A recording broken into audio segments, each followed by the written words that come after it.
I will be broadcasting a live marathon. And you'll be able to join us. Let's see. Does it appear that my Facebook stream is streaming? Wow. Let's check it out. I'm going to go to Restream real quick. I want you all to be able to watch the show, right? For some reason, it's not broadcasting, but we're going to fix that because I want it to be broadcasting everywhere I can. So good afternoon. It is definitely a beautiful day today, and thanks for joining. Let's see what's going on here.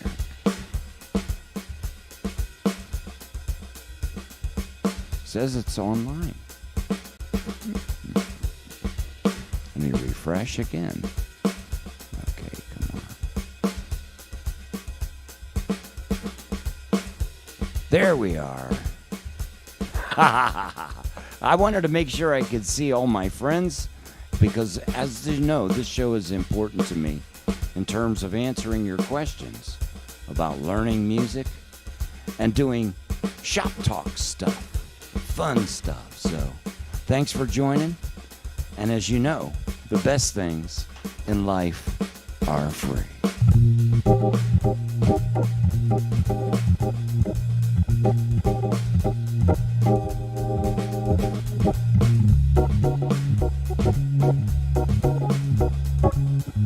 Hey, George DePietro. Fiore, what's going on? Hey, brother.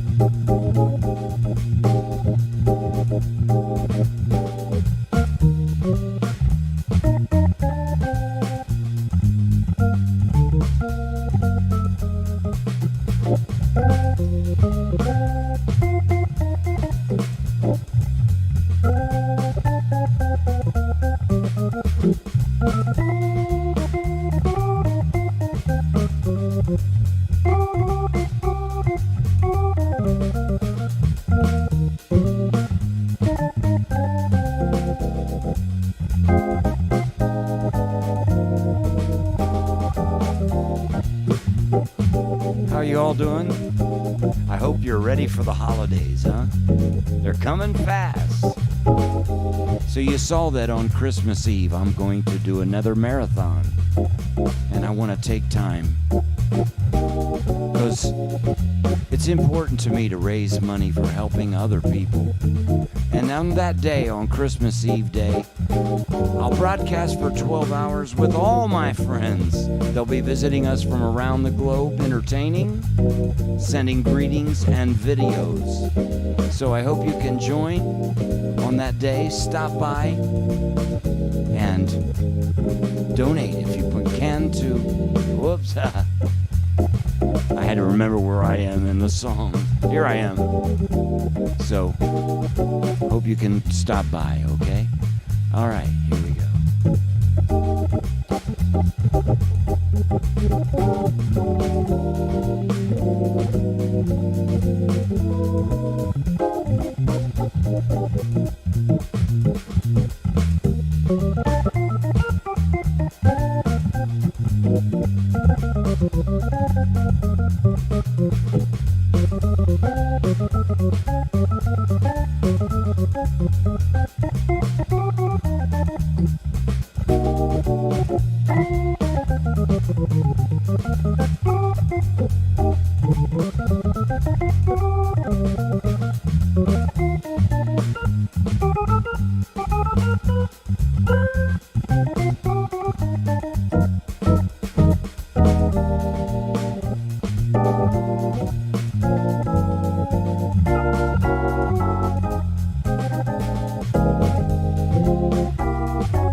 Nice to see you.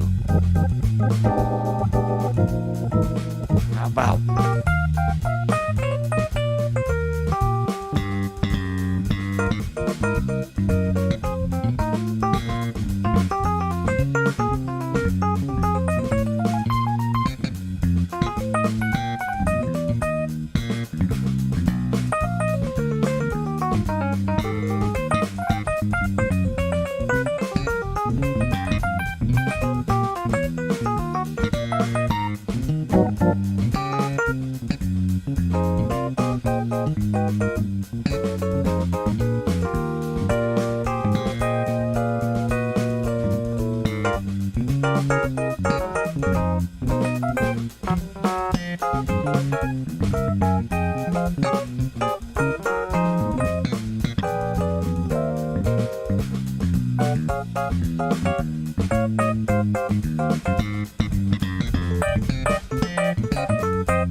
Bass solo.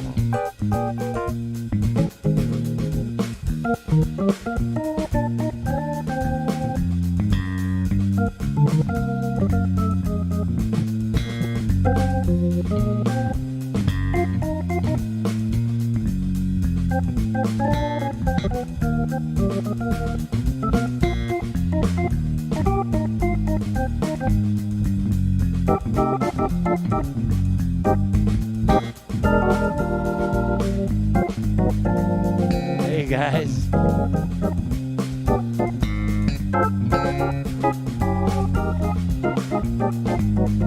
Looks like at the beginning of the broadcast there was some internet issues, but we're back.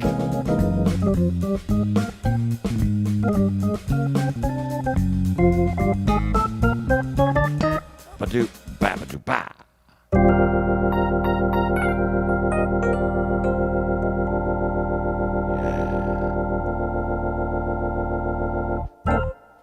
All right, welcome. Sorry for the little confusion at the beginning. I'm a human being, but I'm having fun.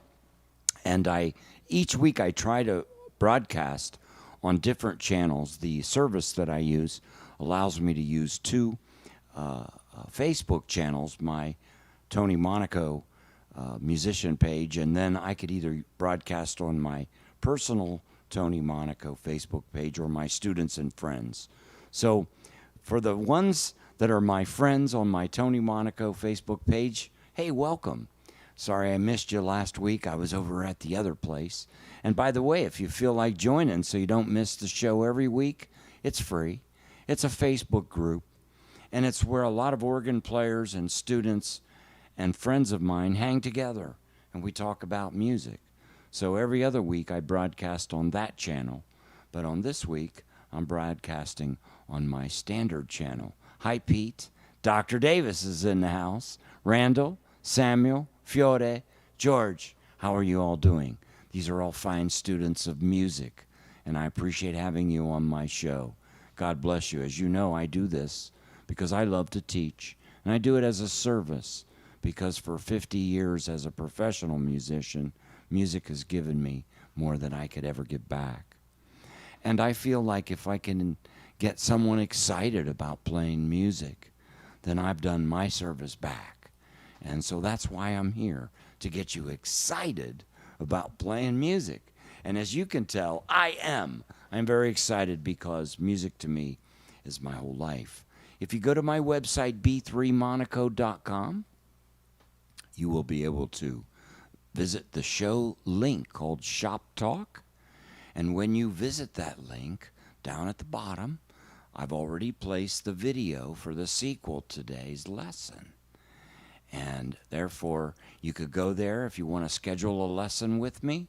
I have an online introductory price of only $30, and you can spend an hour with me. You can check out my educational videos while you're there, or you can enroll in my growing school that just had 4 topics entered this week, and I'll start adding to those topics. And of course, because the best things in life are free, thanks to one of my students and friends, Lars, I put the chord changes in C and the music. There you go. So the best things in life are free right there. Thank you for joining, and that's my website. Of course, if you peruse the whole site, you can check out many different things. I sell digital download videos. You can, for $15, you could buy Blues 101 and learn the stuff that you need to learn on top of what I'm teaching here. So that would help you, right? And they're really inexpensive. I even make package deals, $25, Blues 101, 102, where we go into complex changes. So anyhow, enough on my videos. But I also schedule lessons, and I have a lessons page. So on my site, You could take a look and see what I offer. I record everything, and students that are online might tell you if I'm doing a good job or not. I hope I am. This is where it's all honest, right? And by the way, the Shop Talk show will always be adding and adding and adding. And if you feel generous, don't forget you can also tip me, and that's okay. We'll take it. Here at Monaco Productions, we're doing everything we can to keep the doors open. I refer to it as the barber shop. It's like being at the barber shop, right? Oh, God. This is great. All right, you can see my keyboard, and I did add something to the show. We were talking about blues, and I was having a lot of problems fumbling, but thank you to Velcro. There, we have it. Isn't that great? All right. So last week we were looking at the 12-bar blues, and we got the first 8 measures because over the 3 weeks we started to look at the 3s and 7s and the roots and the 5s, right? And we talked about the circle of 4ths. That's on the page, right? And circle of 5ths. And what I would like to do today is kind of take you to the last 4 measures of the blues. And remember, I've often referred to the roundabout and the turnaround. I like to call this the same thing. This is basically where you kind of turn it around and go back to the top, all right? So the last part of the blues is what I like to call the turnaround section. And it's when it does go up that half step to that D7 chord, okay? Look at your circle. You see C, go to the right, G, go to the right. By the way, if you don't have the circle, just go to b3monaco.com shop talk. Let me put the link there. And I have a circle right there for you to see, okay? So let me go ahead and get this for you. I'll copy it. I'll paste it in the sections here. Paste. And paste. Just so if you need to refer to some of the stuff that we're doing right now, you could do that. All right. Okay, so the circle. Back to the circle again. Back in the circle again. I think what we're going to have to do is get a camera angle so that this is enlarged when I have it here. But this is going to work for now. We're improving. I got to get my best man on it. Okay, so we're going to start looking at that turnaround section, and I'm going to give you a new groove to play on your left hand. We'll wrap up some notes. And then I'd like to play a little music today and answer some questions, okay? So we're going to make this lesson a little bit more brief as I start to work on the pace. And thank you. Okay, so we learned last week that by starting with the G blues, we could start playing the G, and we can put our finger here, our index finger on the G, our pinky on the D, because that's the 5, because we said 1, 2, 3, 4, 5. You could play it up here. If you decided to play it that way, you'd probably want to put your pinky on the G and your index on the D, right? And so everything we're doing here is going to end up being opposite, just like 3s and 7s, okay? We've talked a little bit about how they flip around, right? Well, you could do the same with the bass. You could play your 5 down here or up here. Your choice, okay? And then we said when we went to the C, we had to go down with our pinky and play up.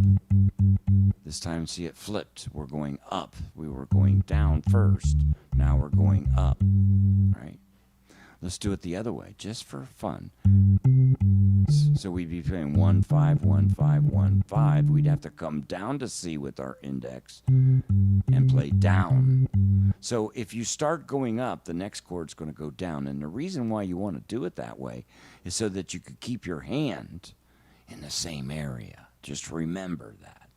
So we're trying to make minimal jumps, because the more you jump, the more chances there are you can make an error, okay? All right, so here we go. We're going to say Remember, we said 1, 2, 3, 4. 2 measures, right? Now we go down to C, and we play up for the G, right? Now we do the G, and we go down. And then what's going to happen? We'll look at our fingers at D. And look at this. So we got 4 beats of D now.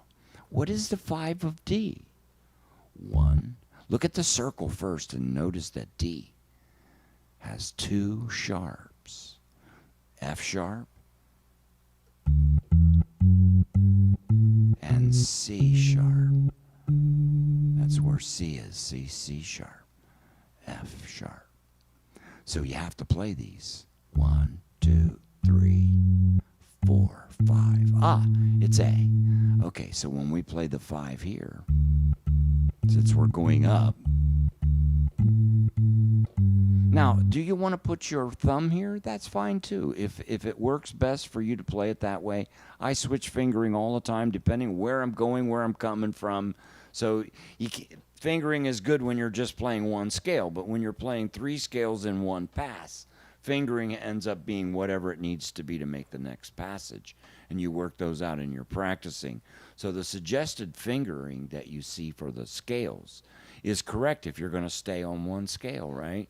And you'll notice they have different fingering configurations for the flat keys and sharp keys more than the regular ones. So the flat keys usually start on 2.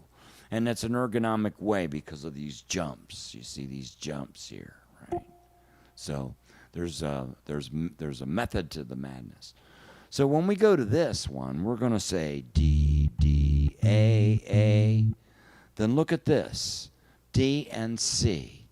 A lot of people have problems with this, and I understand. And I'm going to show you how to fix that problem because we got to get it right at the beginning. Okay, so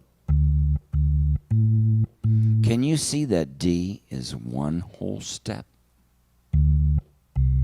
Okay, we say that's 2 semitones because a semitone is a half step. That's the smallest increment in the keyboard of this kind. It's the chromatic keyboard. So when you start playing half steps, you start playing chromatic scale. That's an easy one to figure out. It's every note. There's fingering for that too. So you can get into stuff like that. Because the faster you can play chromatic stuff, it's kind of good with the bass. You know, you might want to play a clean passage down, play a lot of notes. Well, chromatic scale, that'll do it, right? All right, and it sounds great because bass, you know.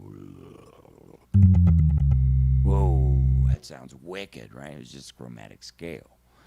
All right, so we're going to say D, D, A, drop a whole step, C, C, G, G. See, remember the G7 was looking like this, where it had the 3 here, right? We talked about that. And remember, they flip. So when we went to the C7, the 3's up here. So it's opposite. So C7 and D7 are in the same kind of order. See, the 3 on top, the 3 on top. The one in the middle is G7, the 3 on the bottom. Okay? So just look at this real quick. Now, before we get started with the right hand, know that C7 and D7, try to actually move both fingers 1 step and catch it like that, cleanly, or 1 step apart. And the 3's are on top. Okay? So catch it. Because you got to go from D, 1, 2, 3, 4, C, 2, 3, 4, and guess what? Yeah, G's right in the middle. All right? So let's look at this now. Let me pin this here. This is so great. Okay. So I'm going to start, and I'm going to say 2, 3, 4. Now I got to play C down, up to its 5. I'm going back to G, down to its 5. Now, watch what I'm going to do here. I'm just going to stay on D. So I have to play D 3 times here. Do, do, do, do, do. Then C, C, G, G. And I have to play G 3 times. Da, da, da, right? Because I'm saying C, C, G, G, G, G. Actually, I have to say it 4 times here. Because I got 2 G's at the end of this, 2 G's at the beginning. Okay? So watch this again. G, G, D, D, G, right? Now this time I'm not going to stop. G, G, D, D, C, C, G, G, C, C, G, G, G, G, D. See where that has to happen now? D, D, D, D, A, C, C, G, G, G, G, D. That's important. Here we go.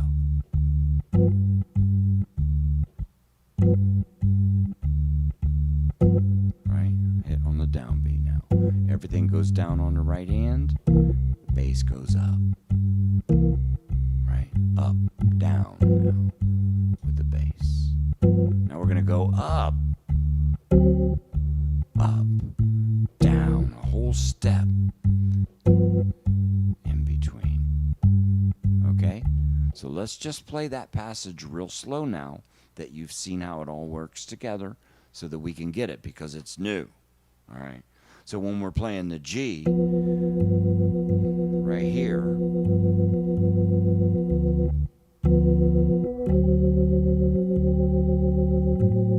that's your D7, right? We had to go up 5, a whole step down from C, and knees drop a whole step, and then, okay. And the reason why I'm not showing you the one in between is because everybody learns that, but they don't learn that you got to jump a whole step, and that's vitally important. So I'm not going to spoil you yet. I can't do that to you. I know it's nice, and if you already know about it, that's cool, okay? But I'm not going to share it right now. So I want you guys to learn that this is a whole step, and you have to hit it, okay?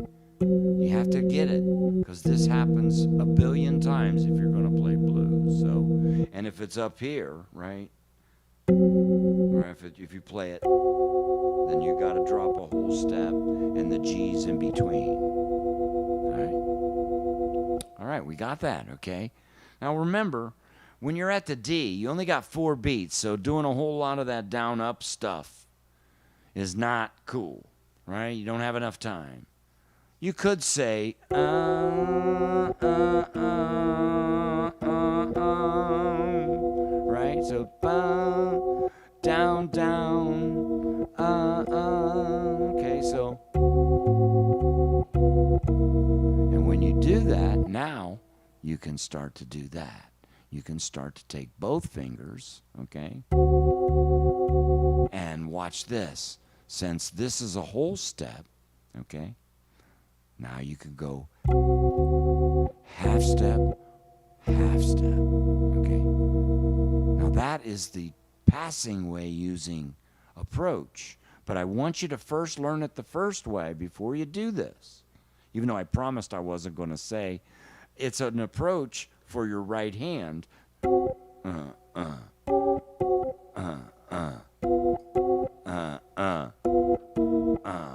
Right? So you can do it that way. So that's how I'm using it.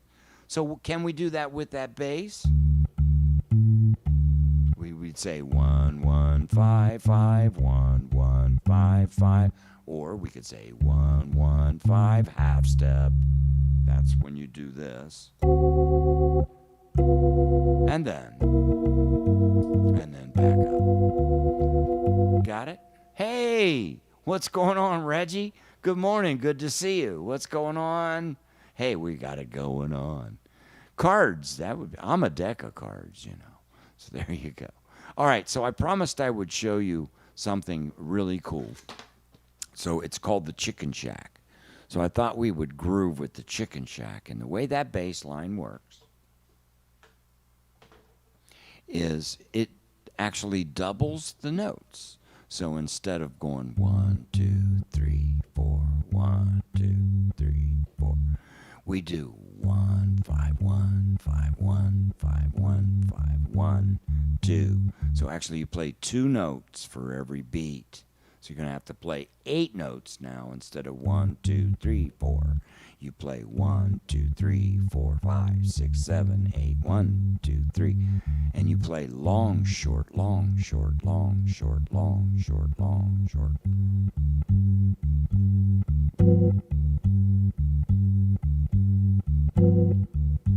Okay, now we're going to go down. Watch. Now you do the same movement. You're just changing the bass pattern, right? Same movements. There's a little bit different, like here, like it's 1 D before.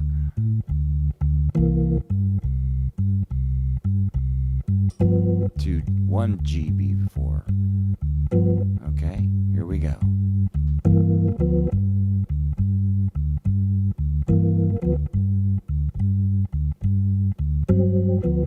That's the Chicken Shack.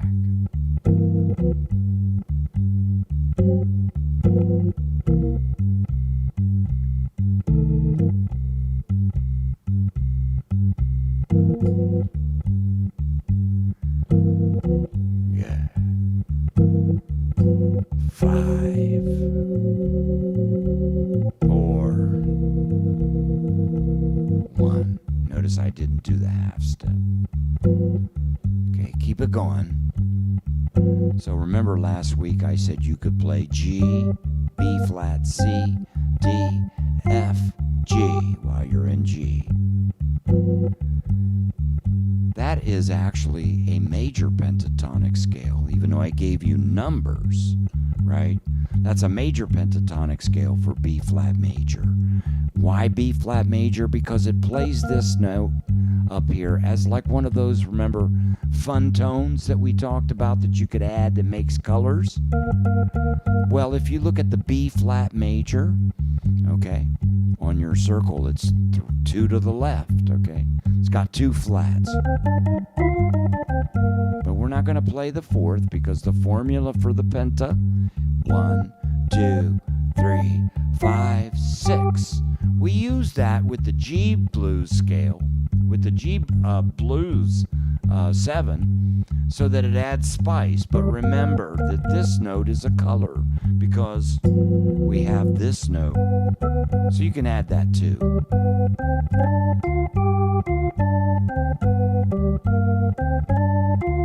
One sounds more bluesy, one sounds more natural. So when you're telling the story, you have to have different feelings or different words to express, right? Now when we go to the C, when we drop down a half step here and we play the 5, right? Right. We can say those same notes.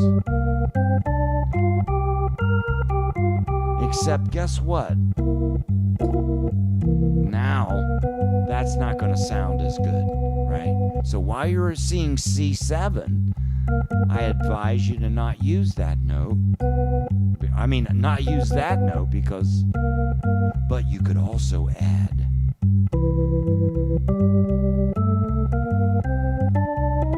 Because why?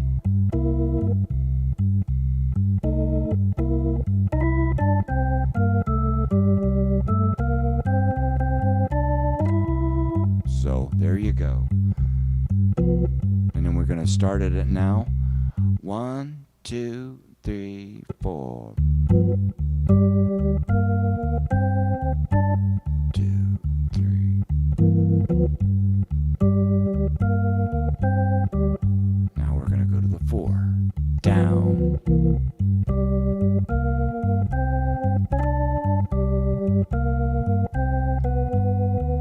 See?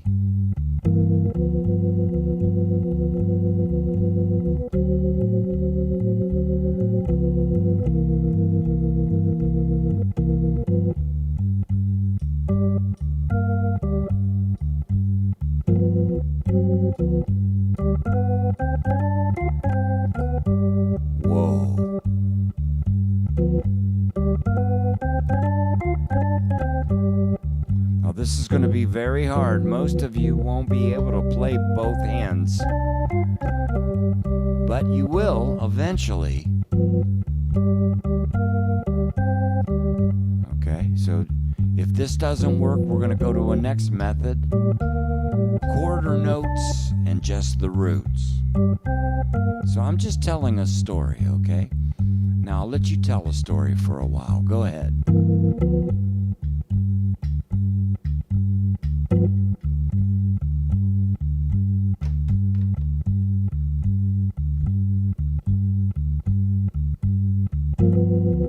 That's right. So if you have a keyboard now, remember G, B flat, C, D, F. Watch F right here though, because I had an F sharp, see? So look at these chords, add these notes to those notes, or take away the B flat.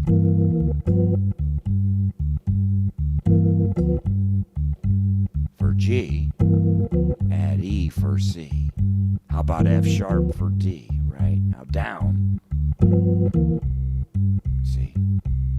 Go ahead.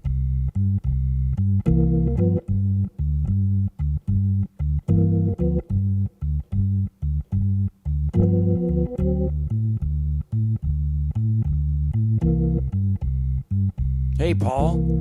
What's going on? Okay, there you go. All right, so I said I would show you the easy way. So what you could do is, because believe me, what I just did there takes a long time. What you want to do is slowly just try to do like one hand at a time with a metronome, and try to get it to the point where you can just kind of forget it. Same as hopefully by now, doing a few of these over the last few weeks, you start to do them now and you're not thinking about it. That's what I'm talking about. Just takes repetitive motion over and over until you don't think about it, okay?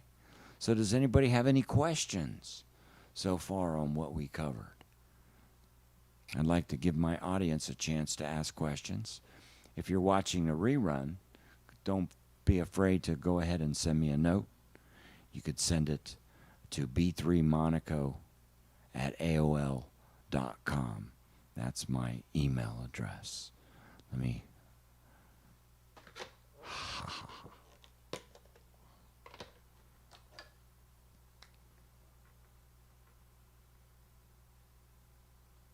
B3MONACO. And just remember, yeah, he's an old timer. AOL.com. There you go. If you got questions, you want to ask me some questions before you sign up for lessons, please, just do it. Pick up the 100-pound phone, as they said.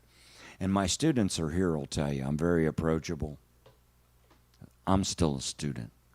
That's why I'm doing this. Because if I can learn how to teach it better, guess what? I can play it better. And that's my approach to music. Because music is just there. It's always there. And it's us that, make it happen. But the energy of music was created long before us. And like I talked about last week, it started with sticks or something being hit or touched rhythmically, and two tones or two rhythms became music. The moment two different sounds, right? Do-do. That's music. Two different tones and a rhythm. So even if he hit the stick the second time, guess what? It never hits the same twice. It was music. George, hi. How are you? Hey, we're live, and I may take a second before I get back to you. But I'm right here. So if you got questions, let me show you how to play scales on the organ. I think people really need to learn this. And the people that aren't watching the show, please tell them about this. I'm sharing 50 years of playing this instrument and what you can do and how you can practice to learn how to play this instrument, okay? While you learn how to play keys. But here's the deal. When you play the organ, it's not like playing the piano. Have you ever noticed that? Right? Like, I can hit these notes as hard as I want. It doesn't change the volume. The volume only changes when I do something like that. And someday we'll talk about how to use this if you like. That's called an expression pedal, not a volume pedal. The organ is weighted different with treble and bass and how the curves work. So when it's in, it reacts differently as the pedal is depressed versus pulled back. So the bass changes different levels, and there is a proper method of playing this using that expression pedal if you're going to use it properly. Okay, so all right, any questions? Happy to see you again. Yes, George, it's wonderful to be seen, man. All right, so if you go to the website b3monaco.com and you go to my shop talk, there's a link right above in this chat box that's going on during the live video. You'll see I put the fingering of the scales, okay? And it's 2 octaves because I told you that practicing 2 octaves is important. So slowly pick some scales. Look at the circle so that you can match. Like C has no sharps. Ah, okay. That makes sense. G has F sharp. Oh, that's what F sharp looks like. 1 sharp. What's its relative minor? See, E. Okay. Just showing you how to use this, right? That's the best way, Samuel. Then you get to be the best musician every day. Hey, Aaron, how are you? Blessings to you, too. All right, so I'll show you a little bit how to play scales on the organ. It's different. Because with the piano, it's all about hitting the notes with the same velocity, right? So that the sound is the same. Well, the organ has a little thing called percussion. So what I like to do when I practice scales, okay, is I like to turn all the percussion on so I could hear it. Hear it? And if you pull out the 3rd drawbar,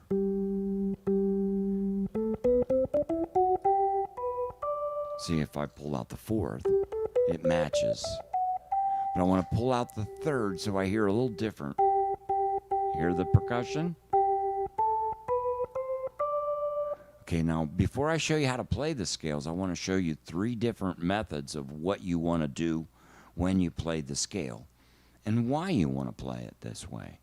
Because you have to train your hands to trigger the percussion, okay? So this is learning how to play scales on the organ as it means percussion. So yes, we have to do the same thing that piano players do in terms of trying to make the notes even. And of course, you want to develop the similar touch, right? But what we want to concern ourselves about is whether we want to continue to re-trigger the percussion or not. So if I push the drawbar in and you just hear this percussion sound, you notice that you hear it, every note? That's because I'm lifting my finger between each note. But if I don't, there must be a drawbar pulled out. See? Listen, it's going away.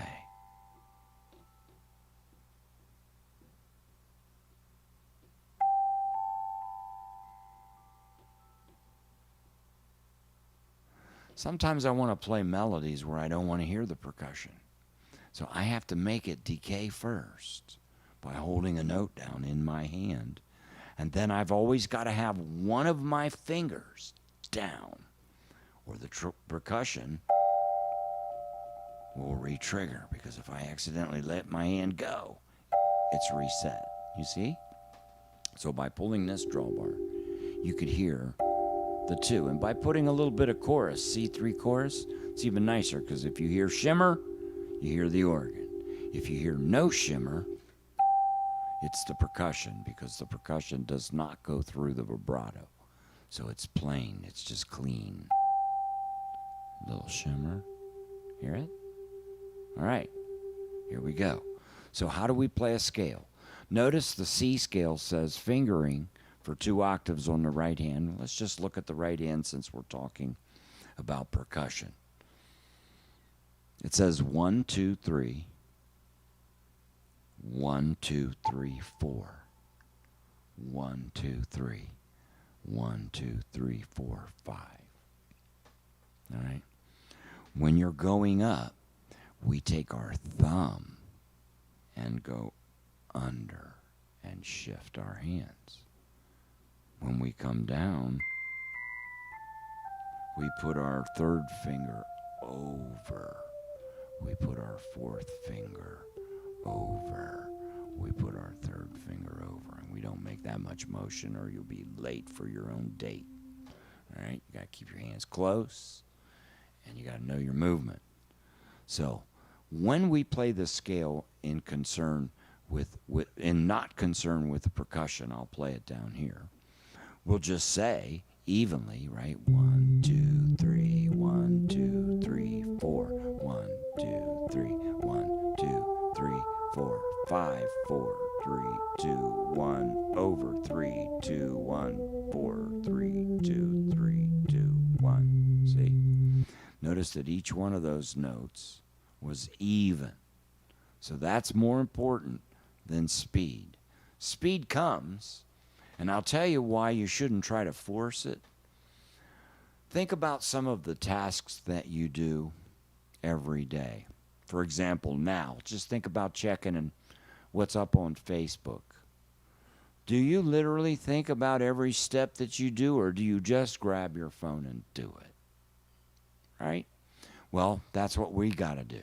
We got to get it to the point with everything that we play that it's just like checking a Facebook message. I don't think about the mechanics to check the message.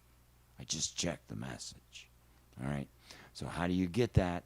From repetitiveness and practicing always with a metronome, because that's going to help your rhythmic growth. Okay?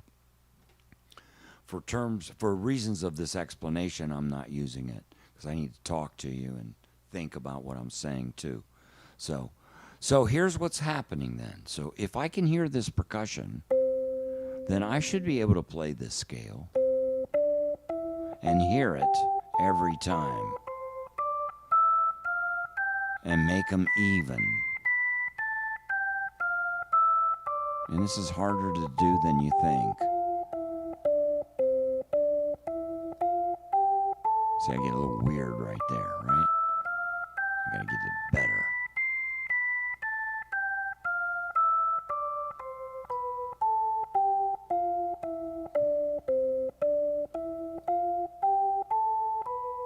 Better. Right, I'm triggering every time.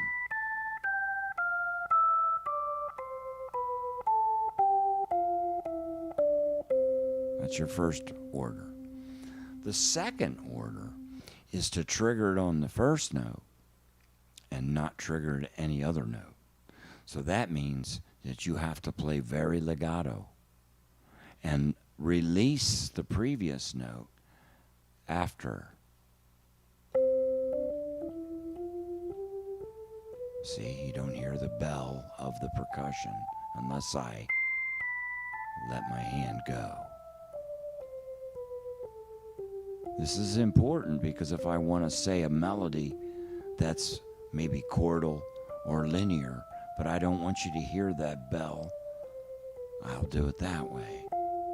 Whoops, see, and you just heard it. So that's how you practice. So that's 2 ways. Legato, but trigger.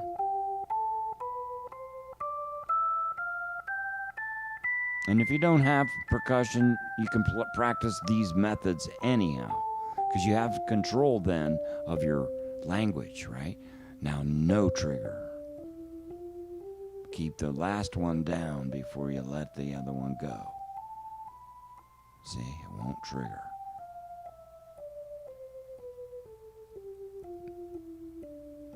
And last but not least, Staccatissimo.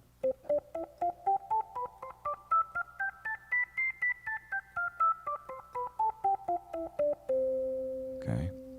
Now, let me take this pedal cam and show you my hand sideways. Where is it? Where am I? What a world! Okay, here we go. Whoa, there we go. So it is suggested that you don't lift your hands. It's suggested that you keep your hands just above the key so that when you play,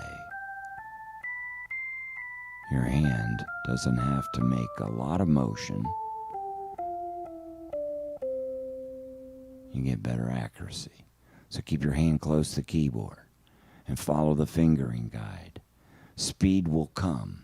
So like I said at the beginning, when you're doing your Facebook message, when you're first trying to learn a new application, it takes you a little while to get through the clicks to get into where you got to go. A couple days, whatever. Depends how frequently you use it, right? How frequently you practice. Pretty soon, you just do it. Just do it. This will make you a better keyboard player. All right. That was fun today. I got the teaching done early. I feel more relaxed. Rough start. We're getting there. I like that. That worked pretty good, the hand cam, because it is important. Just a caveat. My hand positions are a little strange because I had and have a continuous chronic illness that destroys muscles and nerves in my hand. And it's caused me many problems. So my playing has been relearned a few times just to make it work and, you know, for the music that I want to play. But practice makes perfect, and however you learn it in your muscle memory, that's how you'll get it. Ah, okay. And, all right, so any questions? Are you all still here? Are people still here? I don't even know if you're here. You're so quiet. It's funny with education, don't get a lot. I want to play some music. How's that? So we talked about scales. We talked about playing with percussion. We talked about the 12-bar blues, right? You're welcome, Drake. And pass this on to your friends. Please, pass this on in your social network groups that I'm giving you some education that might help you. And if it does help you, that's great. That's what it's all about. Then I'm passing it on. That's good for me. It's good for you. Pass it on, okay? All right. Let's play something. I feel kind of, hey, you guys want to hear and see what I'm doing with the new record? That might be something cool, okay? I'm going to see if I could do this. I think there's a way I can show. I don't think I can do that real quick. I'll need to make that for next week. That's okay. See, I'm building the show as we go. It'd be nice to be able to share the screen. Eventually, I'd like to talk a little bit about mixing and stuff like that. All kinds of questions. Miking, gig questions, gear questions. I've done everything. Well, not everything. I'm still alive to do more. Hey, Cheryl, how are you? Gosh, it's been a while. How's everything down in Texas? Yeah, let's play some music. All right, so I kind of feel like maybe groove. Yeah, we'll get some cool sounds. I like that DX7 sound. And believe it or not, this Drum Genius application has real cool sounds. And I'm just going to go into the pop rock category. They've got this Phil Collins groove. It's pop number 11. I don't know what it is about this groove because it's so simple. But it's just hip. So what I have here is a Rhodes piano and a little bit of a DX7. This is my new Kurzweil keyboard. And down here I have a little punch.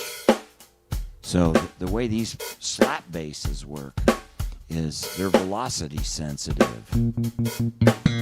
So the harder you hit them,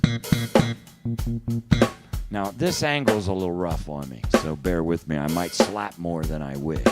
It's usually you play coming down, but, you know, this is in the way.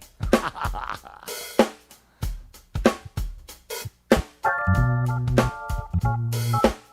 want to use it.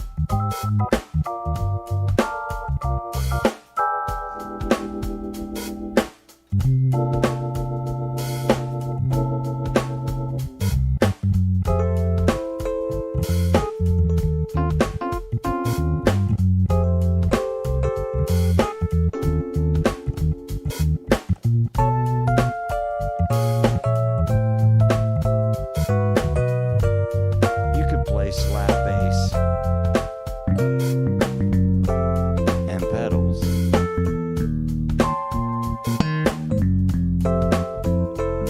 You ever thought about that?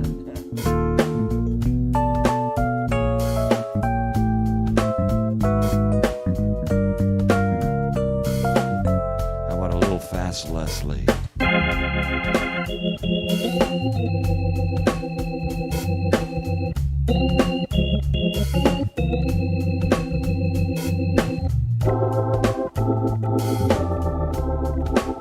Different sounds.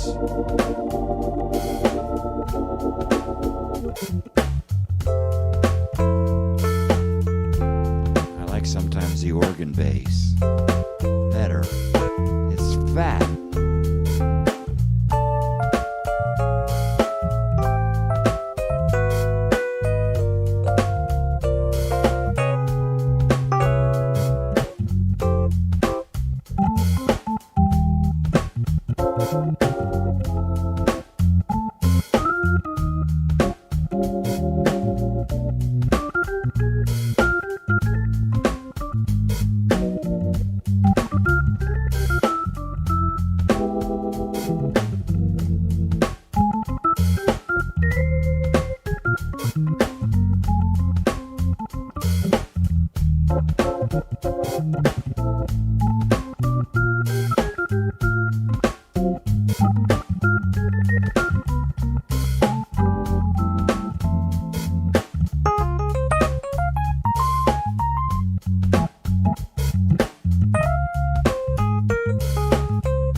Tone.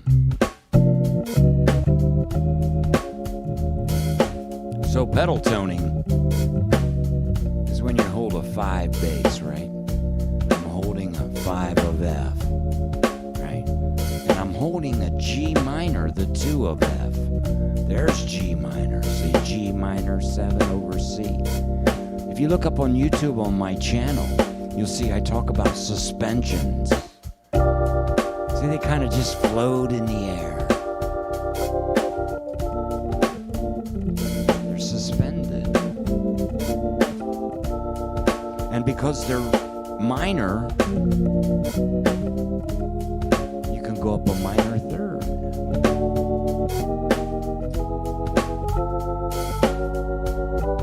And end up back an octave higher.